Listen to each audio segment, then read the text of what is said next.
Hello everyone, welcome to Exam Dost my dear friends. I am back again with another important topic for all of you. एक ऐसा question जो कि आप लोग काफी time से पूछ रहे हो कि सर गेट का फॉर्म फिलअप कर रहे हैं, इलेक्ट्रिकल के साथ हमको ईसी से भरना चाहिए या फिर इंस्ट्रूमेंटेशन से। यार देखो, यहां पे मैं आपको ऑनेस्ट फीडबैक देने वाला हूं। पहली बात जो मैं अपनी रखना चाहूंगा वो है फोमो। बहुत सारे बच्चों के साथ ऐसा है कि उन्हें सेकंड फॉर्म इसीलिए फिलअप करना है क्योंकि गेट वालों ने फैसिलिटी दी है। उन्हें क्या लगने लगा है कि सेकंड फॉर्म भरना मैंडेटरी है। बेटा पहली बात तो ऐसा कुछ मैंडेटरी नहीं है। अगर आप इलेक्ट्रिकल में अच्छा कर रहे हो, इलेक्ट्रिकल में अच्छा कर सकते हो, तो इट इज नॉट नेसेसरी कि आप कोई और ब्रांच का फॉर्म फिलअप करें। क्योंकि देखो, फर्स्ट ऑफ ऑल किसी भी ब्रांच का फॉर्म फिलअप करने से पीएसयू में तो बेनिफिट है नहीं। आप जो दूसरी ब्रांच का पेपर देंगे that will make you eligible for MTech, not for PSUs. PSUs की बेटा एक सिंपल सी कंडीशन होती है कि जिस ब्रांच में आपने गेट का एग्जाम दिया उसी ब्रांच में आपका ग्रेजुएशन होना चाहिए। तो ये ध्यान रहे, second paper is not going to help in PSUs. फिर कई बच्चों को लगता है यार कि अदर स्टूडेंट्स दे रहे हैं तो कुछ ना कुछ तो बेनिफिट होगा, तो मुझे भी भरना चाहिए। तो बेटा पहले अपना एम डिसाइड करो। जैसा मैंने बोला, पीएसयू में मददगार नहीं है। अगर आपका एम पीएसयू है तो do not go for the second paper.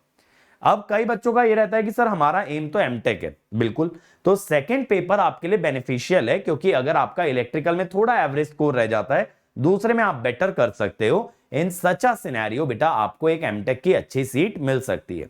लेकिन आप दूसरा पेपर ऐसा भरें जहां पे कि आप इलेक्ट्रिकल से बेहतर स्कोर कर पाए। अब जैसे मान लो कोई इलेक्ट्रिकल वाला बच्चा ईसी का पेपर भरता है and without actually preparing for EC, common subject में आपने ईसी के टॉपिक्स छोड़ दिए, फिर ईसी का कोर आपने स्किप कर दिया, जैसे कि कम्युनिकेशन, ईडीसी, ईएमएफटी। तो बेटा कम्युनिकेशन, ईडीसी, ईएमएफटी कम से कम नहीं तो 30 से 35 मार्क्स का आएगा। तो पहले ही आपके लिए पेपर का स्कोप रह गया 60-65 मार्क्स का। चलो हद मार के 70 मार्क्स मान लो। अब 70 मार्क्स में भी उनका एनालॉग टफ होगा, उनका डिजिटल टफ होगा, उनका सिग्नल भी कंपैरेटिवली टफ हो सकता है। तो वहां पे आप 70 में से मान लीजिए लेके आते हैं 45 टू 50 मार्क्स।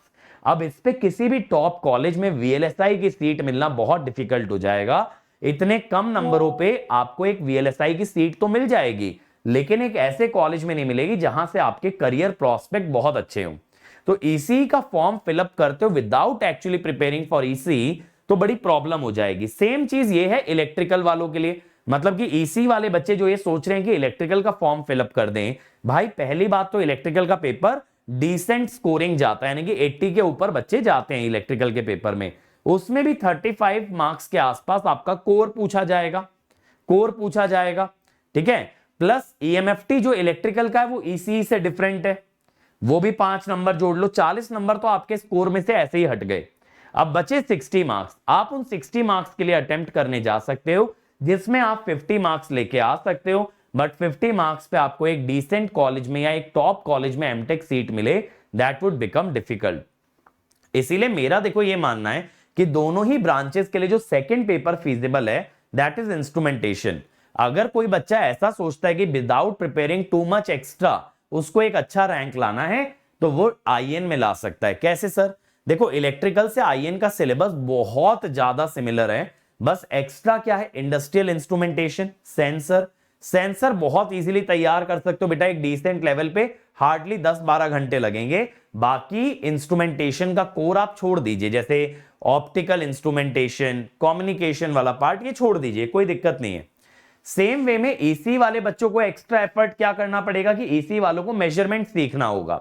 अगर ईसी वाले बच्चे मेजरमेंट सीख लेते हैं, जो कि एक इजी सब्जेक्ट है जिसका इलेक्ट्रिकल के बाकी कोर सब्जेक्ट से कोई खास लेना देना नहीं है, like machine, power system, power electronics, तो आप ईसी के साथ आईएन में एक अच्छा स्कोर कर सकते हैं। आईएन के अंदर कंपटीशन भी कम है, नंबर ऑफ स्टूडेंट्स कम है, आईएन के अंदर उनके ही कोर का वेटेज कम रहता है सिवाय मेजरमेंट के।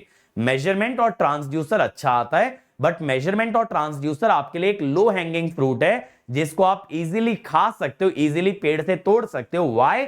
Because the width of the syllabus is very very less. आप अगर मेजरमेंट प्लस ट्रांसड्यूसर तैयार करते हैं हार्डली 40 टू 50 आवर्स के अंदर हो सकता है, विच इज स्टिल मैनेजेबल। लेकिन ईसी के कोर का अगर मैं बात करूं बेटा, कम से कम 200-250 घंटे का है। इलेक्ट्रिकल के कोर की अगर मैं बात करूं तो कम से कम नहीं तो 350 घंटे का है। अब यार 350 घंटे या 250 घंटे कहां से लेके आओगे एक्स्ट्रा अपनी तैयारी में, पॉसिबल ही नहीं है।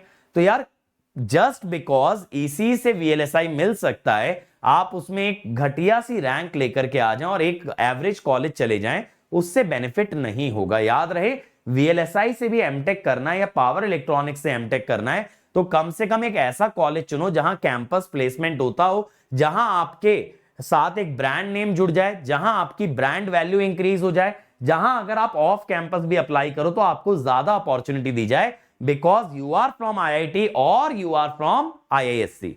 बट एवरेज कॉलेज से बेटा एमटेक कर लेना मात्र नाम बराबर है। एक चीज सोचो ना यार, आप लोग में से मैक्सिमम बच्चे प्राइवेट कॉलेज से हैं, राइट? आप लोग अगर प्राइवेट कॉलेज से हैं बेटा, प्राइवेट कॉलेज में अगर पहले कैंपस प्लेसमेंट नहीं हुआ तो अब करके क्या फायदा? होना होता तो पहले ही हो जाता ना यार। अगर एक एवरेज कॉलेज से प्लेसमेंट मिलता तो अगर आप एमटेक के लिए जाना चाहते हो तो ये एम रखो कि अब एक अच्छा कॉलेज चाहिए, तभी आपकी डिग्री की वैल्यू बनेगी, तभी आपकी प्रोफाइल बनेगी। अगर पहले बीटेक भी एक एवरेज कॉलेज से किया, एमटेक भी एक एवरेज कॉलेज से किया, no benefit, there is no benefit at all.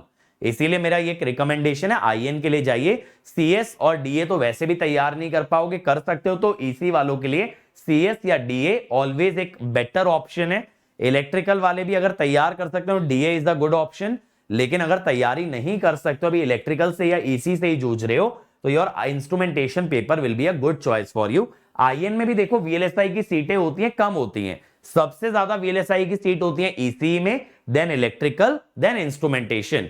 But instrumentation में आप एक इजीली अंडर 100, अंडर 200 रैंक लेके आ सकते हो, जबकि आपका इलेक्ट्रिकल या ईसी के अंदर हो सकता है अबव 1000 रैंक हो। इतना चेंज आप इंस्ट्रूमेंटेशन के अंदर पैदा कर सकते हो। इसीलिए वाइजली चूज कीजिए, भेड़ चाल का हिस्सा ना बने, अपने करियर गोल्स के अनुसार अपना डिसीजन आप लोग ले, ठीक है? Just because other students are doing it, don't go after it blindly, just sit back. क्योंकि आप देखो यार, अपना 1 साल इन्वेस्ट कर रहे हो, आप 1800 रुपए एक्स्ट्रा पे कर रहे हो फॉर्म में, तो डिसीजन वो लेना जो आपके लिए सही है। डिसीजन वो मत लेना जो आपके बाजू वाले के लिए, आपके दोस्त के लिए सही है। अपने आधार पे डिसीजन लीजिए, ठीक है? तो that would be my message. और देखो यार, अगर जो बच्चे तैयारी कर रहे हैं अभी गेट एग्जाम की, उनके लिए मैं थोड़ा सा इंफॉर्मेशन दे देता हूं कि भाई देखो, अभी हमारा जो लक्ष्य बैच है जून का, उस पे 30% ऑफ चल रहा है। आपको करना क्या है मैं बता देता हूं। आप हमारी वेबसाइट पे जाएंगे, फिर आप बैचेस के अंदर जाएंगे बच्चों। बैचेस में पहला बैच दिखेगा उम्मीद बैच। उम्मीद बैच क्या है? रैंक इंप्रूवमेंट बैच है, क्रैश कोर्स है, जो 2 अक्टूबर से स्टार्ट हो रहा है। इस पे 20% ऑफ है यूजिंग द कोड RIB20। लक्ष्य जुलाई बैच, ये वो बैच है जो जुलाई में स्टार्ट हुआ था, और इसमें आपको डिटेल में सारा सिलेबस कराया जा रहा है। अभी अगर आप ज्वाइन करते हो, कुछ सब्जेक्ट रिकॉर्डेड, कुछ सब्जेक्ट लाइव करोगे। इस पे 20% प्राइस ड्रॉप कर रखा है, कोई कोड नहीं लगाना। पावर सिस्टम का डिटेल्ड कोर्स चल रहा है, अभी 4-5 दिन ही हुए हैं, अभी भी ज्वाइन कर सकते हो। यहां भी 20% ऑफ है यूजिंग द कोड PS20। फिर देखो नीव बैच पे 20% ऑफ चल रहा है, ये 2025 का बैच है। इसमें पूरा सिलेबस 2 बार कराया जाएगा, एक बार 24 से पहले, एक बार 25 से पहले। तो इसको आप अभी भी ज्वाइन कर सकते हो, आपका कुछ मिस नहीं हुआ है, क्योंकि पूरा सिलेबस 2 बार रिपीट होगा। इसमें भी 20% ऑफ है। मशीन्स का रिकॉर्डेड कोर्स है बेटा, इसमें 40% ऑफ दे रहे हैं। इसमें 185 आवर्स का कंटेंट है मस्त तरीके से। तो यहां पे आपको कोड लगाना है EM40। इलेक्ट्रॉन बैच, ये ईसी वाले बच्चों के लिए या इलेक्ट्रिकल के जो बच्चे नॉन कोर मुझसे पढ़ना चाहते हैं, इसमें भी आपको 30% ऑफ मिल जाएगा, ठीक है? और जैसा मैंने बताया, लक्ष्य जून बैच, इस पे ED30 कोड लगा के 30% ऑफ है। लक्ष्य जुलाई बैच में 20% ऑफ, लक्ष्य जून बैच में 30% ऑफ। फिर देखो टेस्ट सीरीज पे जाएंगे तो यहां टेस्ट सीरीज दिखेगी, इस पे 10% ऑफ है। कोड यहीं पे लिखा हुआ है अंकित ESE। तो आप लोग फटाफट से हमारी टीम का हिस्सा बन सकते हैं, हमारे साथ ये जर्नी तय कर सकते हैं और मेक श्योर कर सकते हैं कि आप आपकी मंजिल तक जरूर पहुंचे, ठीक है? तो that would be all from my side. Thanks a lot बच्चों, एंड ऑल द बेस्ट।